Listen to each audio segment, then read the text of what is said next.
Made for very, very little money.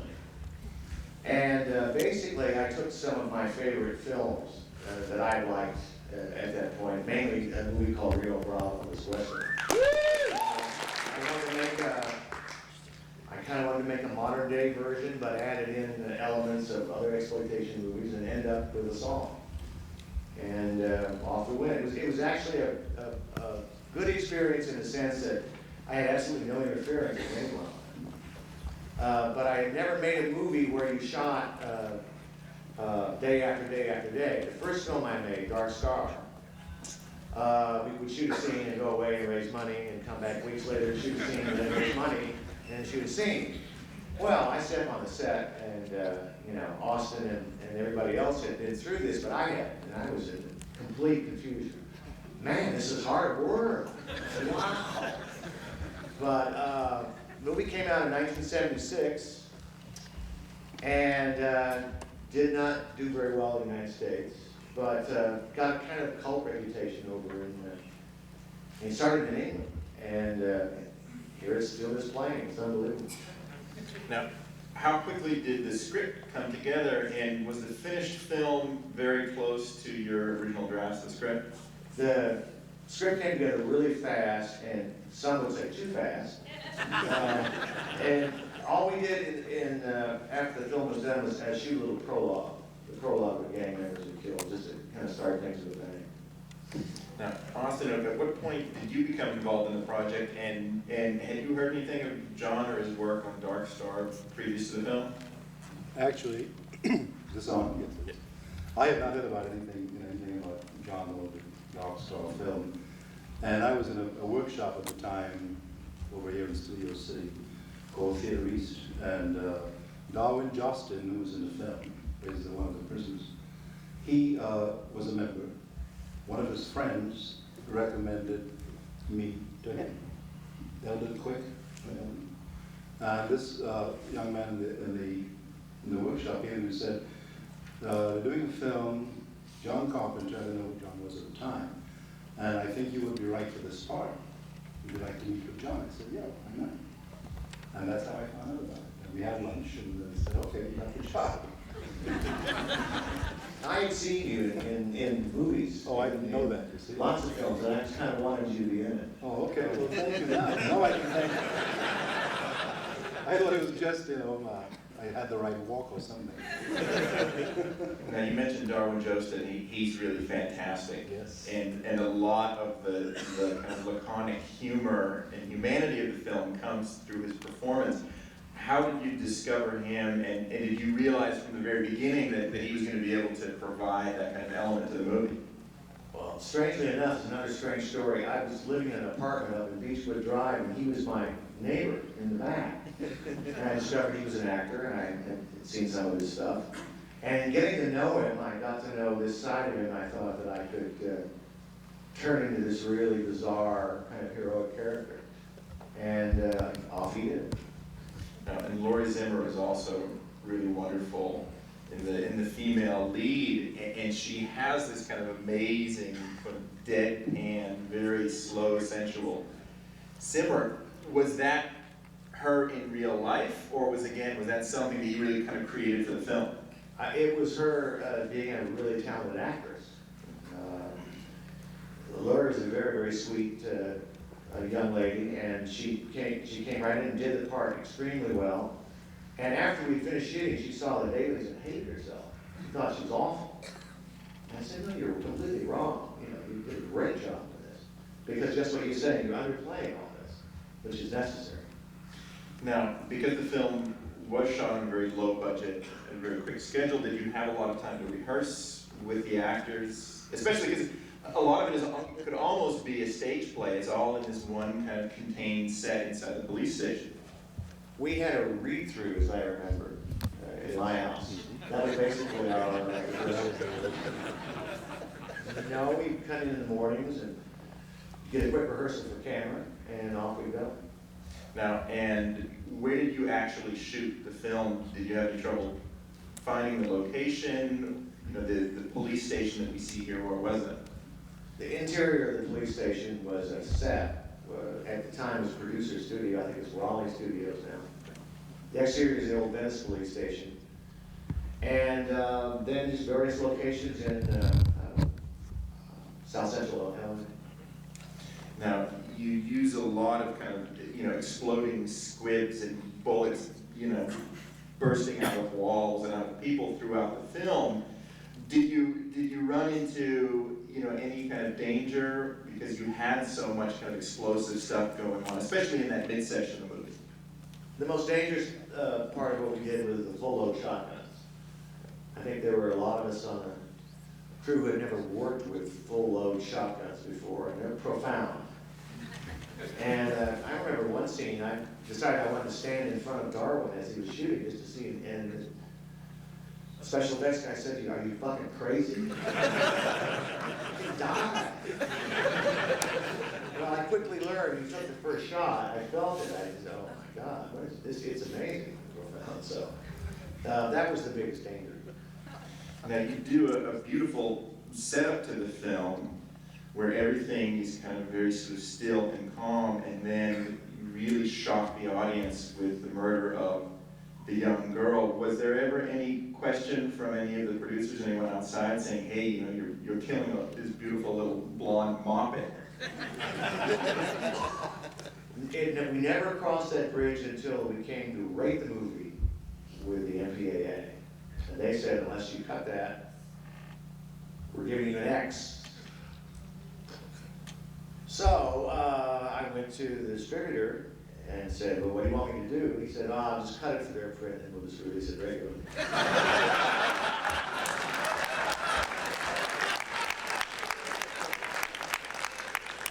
that's exactly what we did. We cut their print, they watched it, and they said, "Oh, this is great." And cut it out. And down as I shot it. I don't hear anything about this. Now, correct me if I'm wrong, but you also edited the film as well, even though I don't think you're credited as the editor on the picture. It's a pseudonym. Why was that? It was to give somebody the idea that I had stolen a lot of the ideas and feelings from Rio Bravo. John T. Chance is the character that John Wayne plays in Rio Bravo. And how hard was the editing process? Was there a lot that was left out, or was it really kind of bare bones and everything that you shot was up on screen? Well, pretty much everything. There's actually one shot in this film that I hate to say is cut out of frame. What I mean by that is we shot in Panavision, which means the entire negative is used. And there are a couple of shots at night. One of them, it's a panning shot.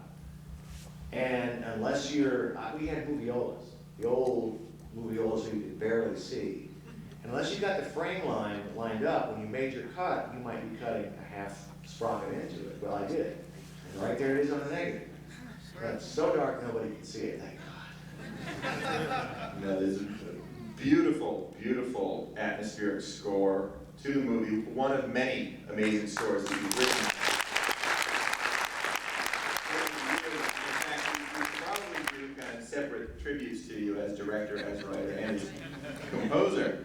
Can you talk a little bit about composing the score for the film and how long it kind of took you to get the right kind of melodic framework for it? Well, the score was recorded in 3 days, so that's as long as it took for me to get it right.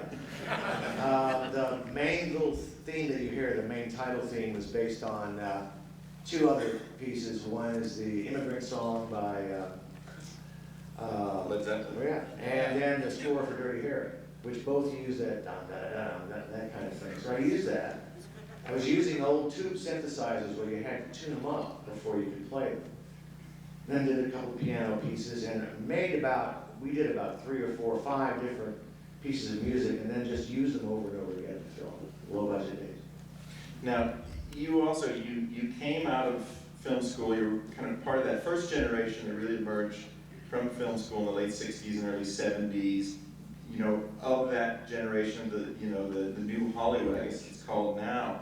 Did you have a sense then, was there a kind of communal sense among the up-and-coming filmmakers that something new was going on and that there were more opportunities than previously?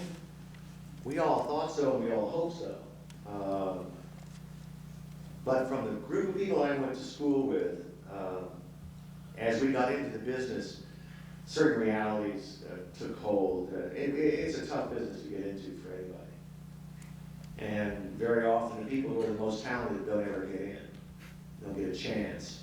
And it's pretty rough. So I think that we were more idealistic in film school. And some were luckier than others. Some of us were in the right place at the right time, and so forth. Do we have any questions from the audience for Mr. Carpenter, Mr. Stoker? Yeah, right here. Pat? Yes, you've mentioned like this film and some of your others being kind of westerns in disguise. Have you ever thought about, have you made an attempt to do the real thing? No, I haven't. Not yet. I've written a couple of real westerns. You have to clean up all that horseshit after you shot. Do we have other questions? Yes, right over there. Yeah, Dark Star, I think is one of the most unsung seminal movies of the last 25 years. And you can see the future of science fiction filmmaking in little bits and pieces throughout it. And Dan O'Bannon also went on from that to a whole career doing things like Alien and Total Recall. Did you two ever talk about working together again since making that? Well, after Dark Star, Dan wanted to be a director. And two directors don't really get along really well. He need one. So he went off and had a great career on his own. Good. Other questions? Yes, right here. The formula for Assault is like unique, having all the characters start out differently and then, you know, coming together. But really, it took about 20 years for that to catch on again, like with Guy Ritchie and Quentin Tarantino. Like, do you feel so like you've created these people? Like you've influenced so many modern filmmakers? No. Yes, right there. That gentleman. Stand up. Maybe this is more of a comment, but a lot of your films have an undercurrent of pulling you towards something, an impending fate, impending doom. And I know you're inspired by previous filmmakers and previous films, but is that more musical? I wonder, because I'm commenting more about Halloween and Escape from New York. I always feel right away I'm being pulled towards something. I don't need a lot of stimuli, quick scenes or whatever. I know, whatever, I'm haunted by it. I know what you mean, though. I think that may be a worldview of mine. Excuse me. That may be just my own personal view of things. I'm being pulled towards doom. But I agree with you. No, I understand what you're saying. I agree. And also, wait, one more thing. Okay, sorry. Just this is a comment. You're my hero. You're my Thank you. Thank you. Yes, right here, this gentleman. Yeah, what kinds of things do you look for while you audition actors? What do I look for, Austin? What do you think? You go. You tell them, what do producers and directors look to in actors? What's the first thing they want to see? Well, having never cast a film myself, I think first of all, what you were looking for, you said you looked at other films, so they look to see if the person is able to act. That's number one. And I don't know how they judge whether one can act or not. I think we all make that judgment in different ways. And I think part of it is if they know the person's reputation, they're easy to work with, because you can't be a pain in the ass on set. It costs them money. And I think that basically, those two things are very important. Can you act? And are you a team player? Well said. Yes, orange over on the side. Yes, you'd like to stand up? Yeah, I'm kind of interested. Exactly how do you win at potatoes?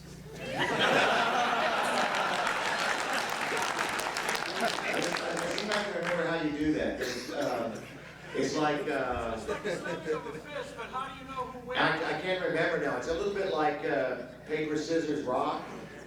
It's a little bit like that. I can't remember right now. Sorry. Yes, right here, this gentleman.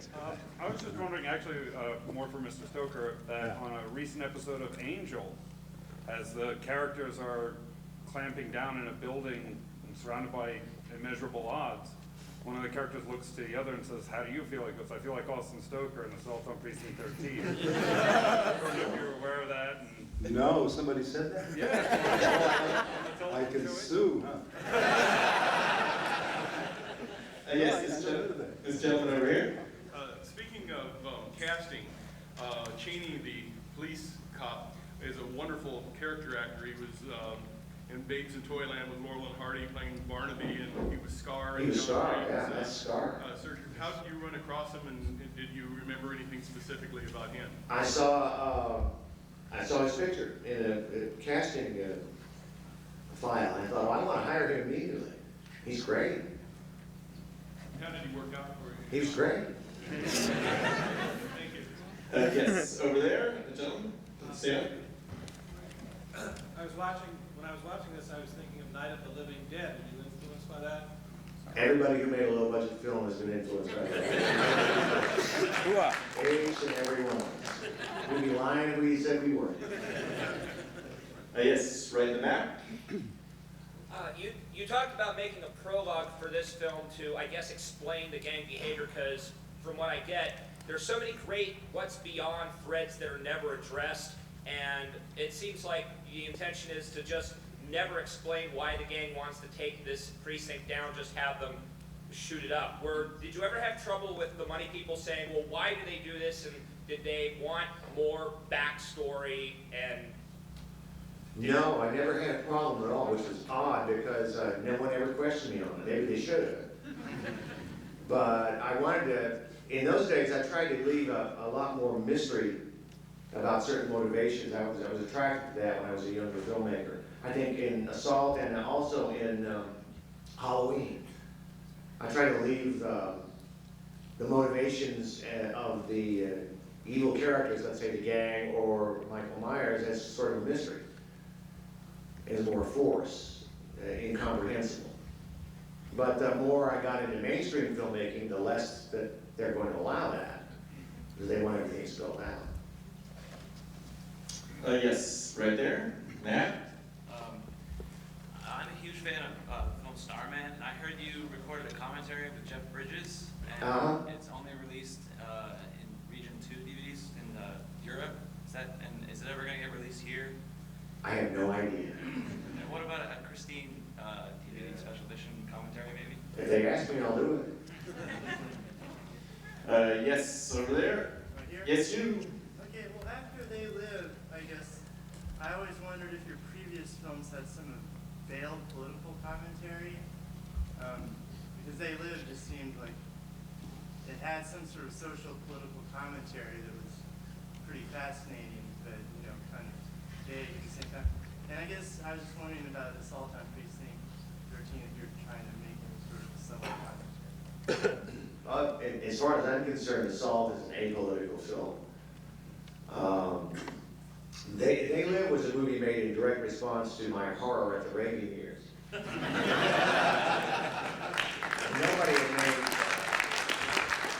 Nobody had made a movie about that or like that. Nobody. You know, and everything had gone the other direction. I just couldn't take it anymore.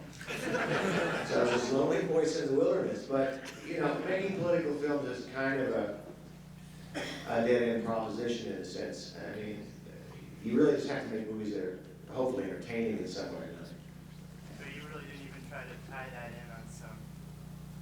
Maybe subconsciously, but I'm not really aware of it. We have time for a couple more over there.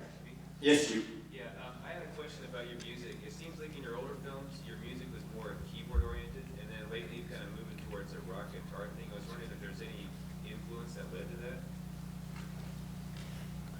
I don't know if I agree with you entirely. I mean, I would say my last 4 or 5 films, 90% of the music is keyboard oriented.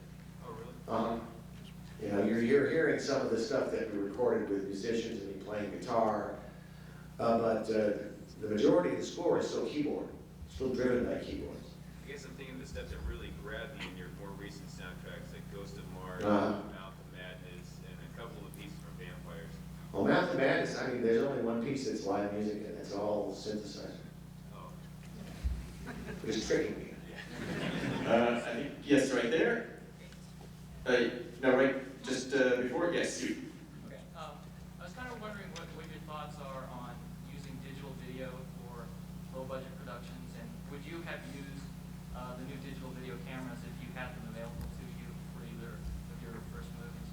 I would have loved it. I mean, it's a tool that, I mean, we didn't have, when I was a kid, we didn't have it in film school. And it's a way to learn how to direct, and it's a way to make movies without going through the pain of the processing and projecting. I mean, you've really gotten a step up on this. And yeah, I would use it if I was beginning and making a low budget film, but beware, the blow up process from most DV cameras to 35 millimeter looks real bad. And the only way you can get anything approaching film quality is high def. And that costs you an arm, that costs a lot of money to rent the cameras. It's cheaper to rent Panavision cameras than high definition video cameras. So, the answer to it is yes. If you're gonna make a low budget movie, make it digital. It's great. Currently, we're working on, well, actually, it's in the can, basically. My cousin's editing it. So, Cool. it kind of has a soap opera quality, though. I mean, in a way, the look of it. It's unique, but... It's electronic, but that's always gonna be that way. Film is chemical process. You understand, you have negative, then you're putting it through a chemical bath. And the lenses are different, but you're talking about an electronic process. That's never gonna change. Yeah, I was just wondering if that kind of look appealed to you at all, or... Sorry. One or two more, yes, gentleman right here. Yes. What I was curious about is that in America, you're considered to be, let's say, an above average genre filmmaker. In France, you're considered to be like a great artist. You know, every time your films come out, Cahiers de Cinema is calling them like sublime and profound. I was curious as to what you thought about this schism between American and French critics. In France, I'm known, as you said, in America, I'm a bum, okay? Let's get this straight. I'm a bum.